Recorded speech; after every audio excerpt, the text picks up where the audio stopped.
My dad ruined my childhood by choosing substances over our family, but after we escaped, we realized the truth was even much worse than that. I was 12 when my dad begged my mom to let him be homeless. You see, my mom was working 80 hours a week, and it was their millionth argument about how my dad does jack shit all day and needs to start pulling his weight. Up until this point, I barely knew who my mom was, just that she was the only reason I was alive. As for my dad, I thought he was a superhero. A superhero that does nothing but drink beer and watch recorded NBA games from the 80s, that is. I had no idea how dysfunctional our family really was, but this time during their routine argument, instead of defending himself or promising he'd figure stuff out eventually, he told her she deserved better. I watched the whole thing from afar, and it was the first time I had seen my mom cry. "Why can't you just be the man I fell in love with?" she yelled, her voice filled with exhaustion. "Please just move on." My father slurred his words before burying his face in his hands. Meanwhile, I just silently sobbed, wondering if I was the reason mommy and daddy were fighting all the time. That's when my mom did something I never thought I'd see. She gave up. "Okay," she whispered, before trudging up the stairs. My dad just sighed, and his body convulsed for a few seconds as if he was crying. But then he downed another beer and continued to watch NBA. Me and my mom moved out a few months later. I thought things would be harder, gloomier, but I was disgustingly wrong. My mom managed to cut her hours down to almost half, and for the first time ever, we were hanging out every weekend. She knew what topics I was doing in school, and even learned my favorite food. Her eyes were filled with a spark I'd never seen before, and I felt like the luckiest girl in the entire world. Then came my 13th birthday. I begged my mom to invite my dad to the dinner. Her eyes fell to the floor with disappointment. "Are you sure you don't want something else, honey? I finally have enough money to afford the Lego set you always wanted." "I'm sure." I cut her off. I sort of knew that I was being selfish, but I just missed my daddy. Well, not really. I also had a plan to get my parents back together. On the day my mom drove my dad, he looked effing awful. He smelled like sewage and his hands were covered in this ashy grime. On his back was a 5-tier backpack, filled to the brim with what looked like trashy clothes. I didn't even want to hug him, and so when he arrived, he immediately showered. "Mom, you have to leave the house so I can decorate. It's a surprise," I convinced her. She smiled and said, "Okay, honey, whatever you say," before leaving the house. The second the door closed, I hatched my plan. My parents told me they had their first date in a diner on Valentine's Day, so I decorated every corner of the wall with the decorations I thought they'd have back then. Red hearts, streamers, the works. I then used my phone to have Uptown Girl playing, their favorite song to play on the old jukeboxes. I even made a stack of fluffy pancakes with extra maple syrup and a homemade Oreo milkshake, because that was their go-to order. I didn't even invite anyone else to come. So by the time I was done, I woke my dad up from his nap and called my mom to come home. They both entered the kitchen at around the same time. I expected cartoonish love hearts to fill my mom's eyes, for my dad to take my mom's waist and waltz around the kitchen, both falling in love all over again. But instead, my mom pinched the bridge of her nose. "Oh, brother," my dad muttered, before opening the fridge to look for a beer. "So are you guys getting back together now?" I yelled, my tone cheery and naive. They sat me down on the couch. "Honey, our separation was never because of anything you did, and I'm sorry that you ever thought that," my mom said. "But Mom, why can't we just be happy together? Listen to your mother," my dad interrupted. But I didn't. I didn't want to. Why should I listen to her? She made you homeless. Of course, looking back, I completely regret how I reacted. At the time, I was simply just saying the first thing that came into my 13-year-old mind, but instead of getting mad, my mom just smiled. "I'm sorry, honey, but let's enjoy your birthday." I was pretty stubborn on doing anything but enjoying it, and that's when she pulled out the Lego Creator Expert roller coaster set, aka my dream gift. Immediately, I was distracted and became immediately engrossed into building. Yes, I was later diagnosed with autism. So while my dad kicked his feet up on the table and tried to load up old NBA recordings, my mom helped me. It was like I hadn't even said anything before. She always gave me so much grace. We were an hour in when I noticed a weird smell coming from the living room. It was like vinegar and plastic. My mom went to check it out. I heard a scream. When I ran in, I saw my dad wide-eyed, like a deer caught in headlights. In his hand was what looked like a burnt spoon, and in the other was a loaded syringe. "Please leave me alone," he pleaded, and proceeded to shoot up the entire thing right in front of me. I felt like I'd been punched in the stomach. My friend's words echoed in my head all day. "My mom says your dad's dangerous." The worst part was, she wasn't wrong. That night, my mom got a call from her boss, Diane. I could only hear my mom's side of the conversation,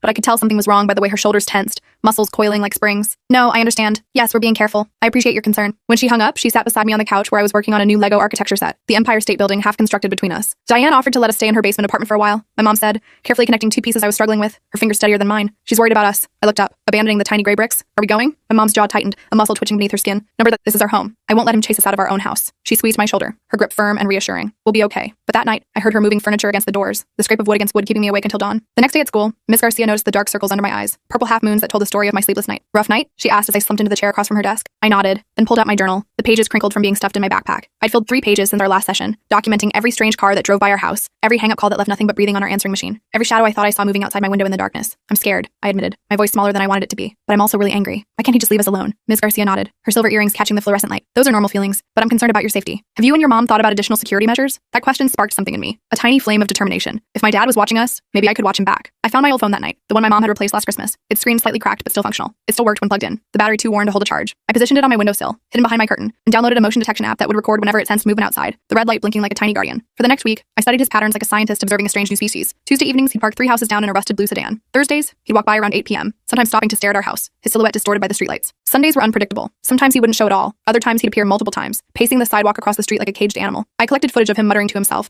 trespassing onto our property to leave gifts, once a wilted bouquet, once my old teddy bear that smelled like cigarettes, and once yelling threats at the air, his words slurred, but his anger crystal clear. Each clip went into a folder on my computer labeled evidence, my own private case file growing larger each day. Meanwhile, my mom was fighting her own battle. She'd gotten a promotion at work, which meant more responsibility, but also more flexibility with her hours. She adjusted her schedule so she could drop me off and pick me up from school every day. Her car always first in the pickup line. She installed new locks and a security system that chimed whenever a door or window opened, the electronic melody becoming the soundtrack of our lives. "We're going to be fine," she kept saying, more to herself than to me, her smile never quite reaching her eyes. But I wasn't so sure, especially when I started noticing other students whispering when I walked by, their voices dropping to hushed tones as I approached. Tara, who used to be my friend, avoided eye contact in the hallway, her gaze suddenly fascinated by the floor tiles whenever I came near. Even my favorite teacher, Mr. Reynolds, seemed uncomfortable around me, like he was afraid my dad might burst in at any moment, disrupting the careful order of his classroom. They're treating me like I'm contagious, I told Ms. Garcia during our Thursday session, picking at a loose thread on my jeans. People fear what they don't understand, she replied, her voice calm and measured. And your situation scares them because it reminds them that bad things can happen to anyone. But it's not my fault, I protested, my voice cracking. Of course it's not. None of this is your fault. I hugged my knees to my chest, making myself as small as possible. I just want things to be normal again. Ms. Garcia smiled sadly, compassion warming her dark eyes. I know, but sometimes we have to create a new normal. The next day, Friday, I was walking to my mom's car after school when I spotted him. My dad was standing by the school gates, looking more put together than I'd seen him in months. He'd shaved, his face smooth instead of covered in patchy stubble. His clothes were clean, a button-up shirt tucked into jeans instead of his usual stained t-shirt. He was holding a small gift bag, bright blue with silver tissue paper peeking out the top. My stomach dropped like I was on a roller coaster, but not the fun kind. I froze, unsure whether to run or hide or scream. My feet suddenly cemented to the pavement. He saw me and waved, smiling like everything was normal, like he hadn't broken into our house, like he hadn't left creepy notes, like he hadn't tried to get me to undress in a school bathroom. Princess, he called out, the old nickname that once made me feel special now making my skin crawl. I've been waiting for you. I looked around frantically for my mom's car, but she wasn't there yet. Late meeting, she'd texted earlier, the words now flashing in my mind like a warning. My dad approached, and I backed away, clutching my backpack strap so tightly my knuckles turned white, the fabric cutting into my palms. Stay away from me, I said, my voice shaking like autumn leaves. Don't be like that, he said, his smile faltering, revealing something darker underneath. I brought you something. He held out the gift bag, dangling it like bait. I don't want it. His expression darkened, storm clouds gathering in his eyes. After everything I've done for you, this is how you treat me? You haven't done anything for me. The words burst out before I could stop them, hot and angry. You made mom work until she could barely stand. You chose substances over us. His face contorted with rage, transforming from the father I once knew into something monstrous. He lunged forward, grabbing my arm with one hand while the other reached for my chest, his fingers like claws. You ungrateful little— I dropped my backpack and screamed as loud as I could. Not words, just pure primal terror that tore from my throat. His hand clamped over my mouth, but I bit down hard, tasting the salt of his skin. He yelped and let go. I kept screaming, the sound echoing across the schoolyard. People turned to look, conversation stopping mid-sentence.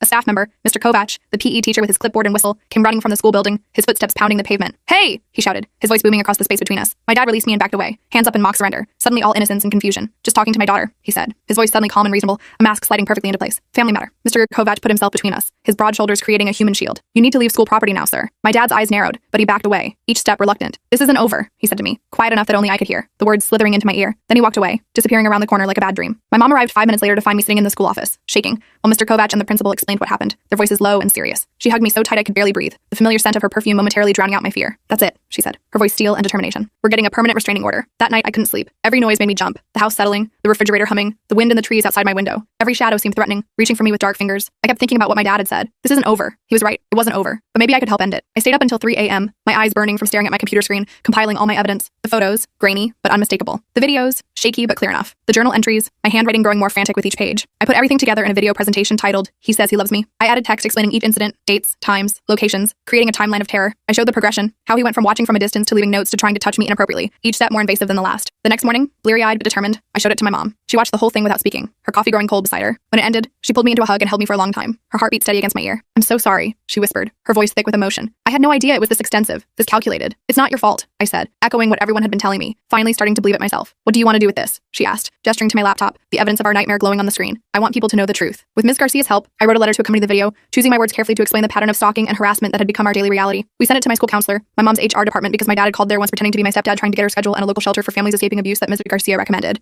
Their contact information written in her neat handwriting. The response was immediate and overwhelming. The shelter referred us to a free legal clinic that specialized in cases like ours, understanding the unique dangers of our situation. A lawyer named Lawrence met with us the same day, his office cluttered but welcoming, reviewing my evidence with a grim expression that grew darker with each photo and video. This is extremely concerning behavior, he said, removing his glasses to rub the bridge of his nose. We need to file for a permanent no-contact order immediately and ensure he can't come near your property. Will it work? My mom asked, her hand finding mine across the desk. Lawrence was honest, his eyes meeting ours directly. It depends, but this evidence is compelling, especially the pattern of escalation you've documented. The court will take this seriously. A week later, my dad was served with the papers, the sheriff delivering them to the motel where he'd been staying. I thought I'd feel relieved, but instead, I felt terrified, imagining his rage when he read the legal language barring him from our lives. What would he do now? I didn't have to wait long to find out. He started posting on social media, calling me a spoiled brat who turned her back on blood. He claimed my mom had brainwashed me, poisoning me against him. He even created a fake profile pretending to be me, posting awful things about my mom, the words so unlike anything I would say. But something unexpected happened too. My video had quietly made its way through the school, not in a viral everyone watching it at lunch way, but in a whispered, have you seen this way, passing from teacher to counselor to parent to student. Teachers who had seen it started checking in on me more, their questions casual but their eyes watchful. Tara approached me in the hallway one Tuesday morning, her backpack clutched to her chest like armor. I'm sorry, she said, the words tumbling out quickly. My parents wouldn't let me hang out with you because they were scared of your dad,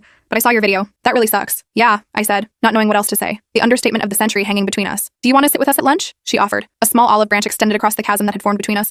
Small gestures like that helped, creating tiny islands of normalcy in my sea of chaos. But I still jumped at every sound, the slam of a locker making my heart race. Still checked my window a dozen times before bed, making sure the latch was secure. Still woke up from nightmares where my dad was standing over me, his eyes empty and his hands reaching. The final confrontation happened 3 weeks after the restraining order was filed. I was walking to my mom's car after school, our new normal, when I spotted him in the school parking lot. He was pacing, muttering to himself, a occasionally taking swigs from a paper bag-covered bottle, his movements jerky and unpredictable. I froze, my heart pounding so hard I could feel it in my fingertips. But this time, I wasn't alone. The school security guard, Mr. Williams, who had been briefed about my situation thanks to the video, noticed him too, his radio already in hand. "Go back inside," Mr. Williams told me firmly, his voice leaving no room for argument. "Now." I ran back to the school entrance while Mr. Williams approached my dad, his stance cautious but determined. I couldn't hear what they were saying, but I could see my dad getting increasingly agitated, waving his arms, pointing toward the school, his face reddening with each passing second. The security guard spoke into his radio, the black device pressed to his lips. Within minutes, 2 police cars pulled into the lot, lights flashing but sirens silent. I watched from the school doors as they talked to my dad, their postures tense but professional. He kept trying to walk away, but they blocked his path, forming a human barrier between him and the school. Finally, one officer took his arm and led him to the police car, my dad's resistance melting into defeated compliance. They searched his backpack and pulled out the bottle, a kitchen knife with a worn wooden handle and what looked like an old photograph, its edges curled with age. My dad looked toward the school, his eyes scanning until they found me watching from the doorway, a small figure behind glass. For a moment, our eyes locked across the distance. I expected to see hatred or anger, but instead I saw something worse. Nothing. His eyes were empty, like he was looking through me rather than at me, as if I were already a ghost in his memory. They put him in the back of the police car and drove away, the red and blue lights fading into the distance. My mom picked me up 30 minutes later. The principal had called her, and she'd left work immediately, her hair still in the neat bun she wore for important meetings. She looked exhausted but relieved, the contradiction written in the lines around her eyes. "They're holding him for violating the restraining order," she explained as we drove home, her knuckles white on the steering wheel. "They found alcohol and a weapon. It's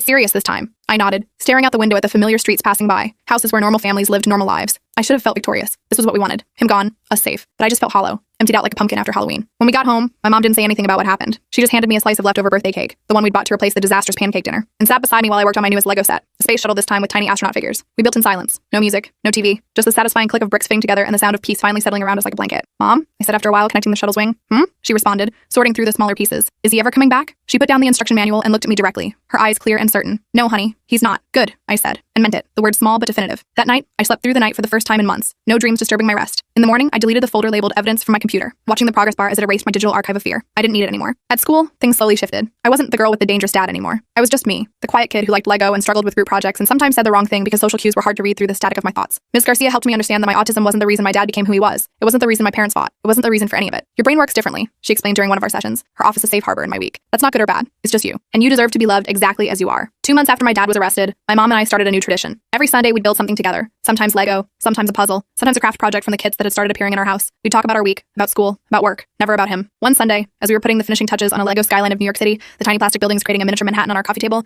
my mom asked, "Are you happy?" I thought about it, the question bigger than it seemed. Was I happy? I still had nightmares sometimes, waking with his name caught in my throat, still flinched at unexpected noises, my body remembering fear before my mind could process safety, still missed the idea of what a father should be, the bedtime stories and piggyback rides and dad jokes that existed only in my imagination now. But I also had a mom who loved me enough to fight for me, her strength revealed in crisis. I had a therapist who helped me understand myself better, my autism a different operating system, not a flaw. I had friends who were slowly coming back into my life, bridges being carefully rebuilt. I had a home that felt safe again, the furniture no longer barricading the doors. "I'm getting there," I answered honestly, placing a tiny tree in Central Park. She smiled and handed me the final piece, the tiny Statue of Liberty that completed the set, its green patina perfectly rendered in plastic. "Me too," she said, our fingers touching as I took the piece. The next morning, I woke up to the sound of my mom making breakfast. Not pancakes. We'd both silently agreed those were off the menu for a while, but French toast with cinnamon, the sweet smell winding its way under my door. The smell pulled me out of bed and into the kitchen, my feet cold against the tile floor. "Morning, sleepyhead," she said, sliding a plate toward me, the toast golden brown and dusted with powdered sugar. "I've got some news." My stomach tightened, muscles contracting with instinctive dread. In my experience, news usually meant something bad was lurking around the corner. "Your dad's court date is set for next month," she said, sitting across from me, her own plate untouched. "The prosecutor called yesterday." I pushed my French toast around the plate, creating sugary trails. "Do I have to go?" "No, honey. You don't have to see him ever again if you don't want to." Relief washed over me like a warm shower, muscles I didn't know were tense finally relaxing. I took a bite of food, suddenly hungry, the sweetness exploding on my tongue. "But," my mom continued, watching me carefully, "they might need your video as evidence. Would that be okay?" I nodded, swallowing. "Will he go to jail?" "I don't know, but he'll get help, one way or another." I wasn't sure if I cared anymore whether he got help. Part of me, a small, mean part I didn't like to acknowledge,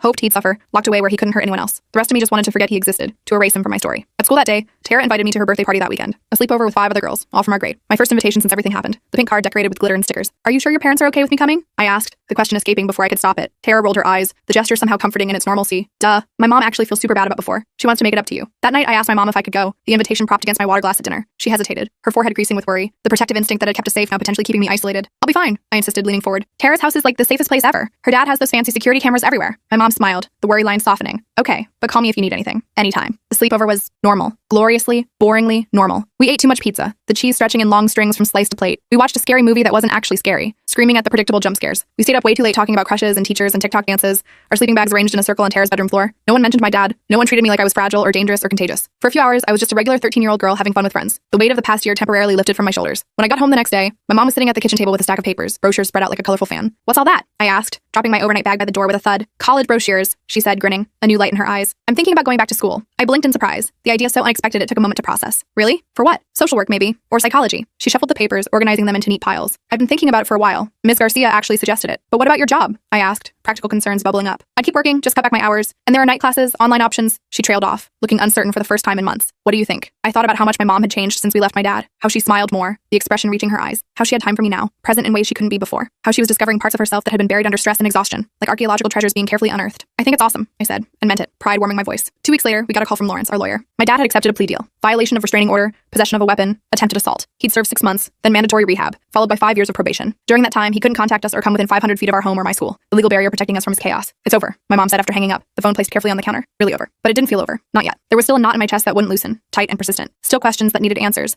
hovering in the back of my mind. I want to write him a letter, I told Ms. Garcia during our next session, the word surprising even me. She raised her eyebrows, leaning forward slightly. Are you sure? You don't owe him any communication. I know, but there are things I need to say. Not for him, for me. She nodded, understanding filling her eyes. What would you say? I'd thought about this a lot, the words forming during quiet moments between classes, in the shower, as I fell asleep. I tell him that I don't hate him, that I'm sad about who he became, that I wish things had been different, but I'm not waiting for him to change anymore. Ms. Garcia handed me a notebook, its pages blank and waiting. Write it here. You don't have to send it if you change your mind. I spent the next hour writing, crossing out, rewriting. When I finished, I felt lighter somehow, as if the words had been weights I'd been carrying. Ms. Garcia read it silently, then looked up at me with a small smile that conveyed more than words could. This is very mature, you know. Most adults couldn't express themselves this clearly. I shrugged, embarrassed by the praise, but secretly pleased. So should I send it? That's entirely up to you, but I think you've already gotten what you needed from writing it. She was right. I folded the letter and put it in my backpack. Maybe someday I'd send it, maybe not. What mattered was that I'd said what I needed to say, even if only to myself. The words no longer trapped inside me. Spring turned to summer. My mom enrolled in 2 online courses for the fall semester. Her textbooks already arriving in Amazon packages. I joined a Lego robotics club at the community center, finding others who understood the satisfaction of precise construction. We repainted my bedroom. No more childish pink, but a cool teal that felt more me, more current, more peaceful. One Saturday in July, we were cleaning out the garage when my mom found a box of old photo albums, dusty and forgotten in a corner. Want to look through these? She asked, blowing dust off the top one, particles dancing in the sunlight streaming through the garage windows. I hesitated, my body tensing automatically. Are there pictures of him? Some, she admitted, her honesty a constant I'd come to rely on. But there are also pictures of you as a baby, your first steps, your preschool graduation, good memories worth keeping. We sat on the garage floor and opened the first album, the plastic pages sticking slightly from disuse. There I was, a tiny bundle in a hospital blanket, red-faced and squalling. My mom, looking exhausted but radiant, dark circles under her eyes but joy in her smile. And yes, my dad, younger and cleaner, staring at me with wonder, his finger caught in my tiny fist. He loved you, my mom said softly, her voice gentle with memory. Before the substances took over, he really did. I traced the photo with my finger, the glossy surface smooth beneath my touch. This man was a stranger to me now, as distant as a character in a book. What happened to him? My mom sighed, the sound containing multitudes. A lot of things. He lost his job, started drinking too much. One bad choice led to another, each one making the next one easier. She closed the album, her decision gentle but firm. But that's his story, not yours. You don't have to carry it. That night, I dreamed about my dad. Not the scary version who showed up at my school with violence in his eyes, but the one who used to push me on the swings when I was little, his hands strong and safe on my back. The one who taught me to ride a bike, running alongside until I found my balance. The one who existed before everything fell apart, before chemicals rewired his brain and stole him away. I woke up crying, not sobbing, just quiet tears that leaked out while I slept, dampening my pillow. I wiped them away and stared at the ceiling, watching the shadows from the streetlight outside dance across my room, forming patterns that dissolved as quickly as they formed. For the first time, I allowed myself to grieve, not just for what happened, but for what would never be. The father-daughter dances I'd never attend, corsage on my wrist, the driving lessons he'd never give me, patient instructions from the passenger seat, the normal, boring family life I'd once taken for granted, not recognizing its value until it was gone. The next morning, I asked my mom if we could visit Grandma Frances, her mom, who lived about 2 hours away. We hadn't seen her since before everything happened with my dad. Life too chaotic for family visits. Of course, my mom said, looking surprised but pleased, her smile immediate. I'll call her today. Grandma Frances lived in a small house with a huge garden, flowers spilling from every bed in riotous color. She hugged me so tight when we arrived that I could barely breathe, her arms surprisingly strong for someone so small. Look at you, she said, holding me at arm's length, examining me from head to toe, growing like a devil's lettuce. We spent the weekend helping her in the garden, dirt under our fingernails and sun on our backs. We ate homemade cookies, still warm from the oven, chocolate chips melting on our fingers. We played board games that were older than I was, the boxes worn at the corners from decades of family gatherings. At night, I slept in my mom's childhood bedroom, surrounded by her old books and stuffed animals, teenage posters still on the walls, a time capsule of who she had been. On Sunday morning, Grandma Frances took me for a walk while my mom made breakfast, the smell of bacon and coffee following us out the door. Your mom tells me you've had a rough year, she said as we strolled through her neighborhood, her pace unhurried but steady. I nodded, kicking a pebble down the sidewalk, watching it bounce ahead of us. You know, your mom went through some hard times when she was young too. Different than yours, but hard nonetheless. I look up, surprised. My mom never talked about her childhood, that chapter of her life a closed book. She came out stronger, Grandma continued, her voice matter of fact but kind, just like you will. It's the Williams women way. Williams women? I repeated, liking the sound of it, the sense of belonging it conveyed. My dad's last name wasn't Williams, it was Lopez, but I'd always had my mom's last name. Now I understood why, the choice suddenly clear. When we got back to the house, my mom was setting the table for breakfast, plates of eggs and toast waiting. She looked up and smiled when we walked in, her face relaxed in a way it rarely was at home, and something clicked into place for me. This was my family, not the broken one I'd tried so desperately to fix on my 13th birthday, but this one. My mom, my grandma, me. It was enough. It was more than enough. The school year started again, 8th grade. New teachers, same friends, familiar routines. I still saw Ms. Garcia once a week, but our sessions were shorter now, focusing less on trauma and more on managing my autism and navigating social situations. Sometimes we just played Uno and talked about normal teenage stuff, music, movies, the drama of middle school lunch tables. My dad wrote to me once, a letter forwarded through Lawrence. I recognized his handwriting on the envelope, the slanted letters unmistakable, and felt my heart race, but not in fear this time. Just anticipation, maybe curiosity. I didn't open it right away. I carried it around in my backpack for 3 days, taking it out occasionally to look at it, then putting it back, not yet ready for whatever words it contained. Finally, on a quiet Sunday afternoon, I sat on my bed and carefully opened the envelope, the paper tearing slightly along the seal. The letter inside was short, the handwriting steadier than I remembered. I'm sorry for everything. I'm getting help now. I hope someday you can forgive me, but I understand if you can't. You deserve better. Love, Dad. No excuses, no blame, just an apology, simple and unadorned. I folded it back up and put it in my desk drawer, tucked between my journal and a book of poetry Ms. Garcia had given me. I didn't know how I felt about it yet, and that was okay. The feelings would come when they were ready. That evening, my mom and I worked on our latest project, a 3D puzzle of the Eiffel Tower, its intricate pieces spread across the dining table. As we fitted pieces together, the tower slowly taking shape between us, I thought about how much had changed in a year, how much I had changed, growing in ways that couldn't be measured by height marks on a doorframe. Mom, I said, searching for a particular piece, the one that would connect two sections. She responded, not looking up from her work. I think I'm happy now. For real. She looked up, her eyes shining with unshed tears. Yeah? I nodded. Yeah. She reached across the table and squeezed my hand, her touch saying everything words couldn't. No grand speeches needed. Outside, the sun was setting, painting the sky in shades of pink and orange, light streaming through our windows. Inside, the pieces of our lives were finally fitting together, creating something new and beautiful from what had been broken. It wasn't perfect. There were still hard days. Still nightmares sometimes. Still moments when a random smell or sound would catapult me back to that terrible birthday. But those moments were getting fewer and farther between. And in between them was life. Messy and complicated and wonderful. My mom was right. We were getting there.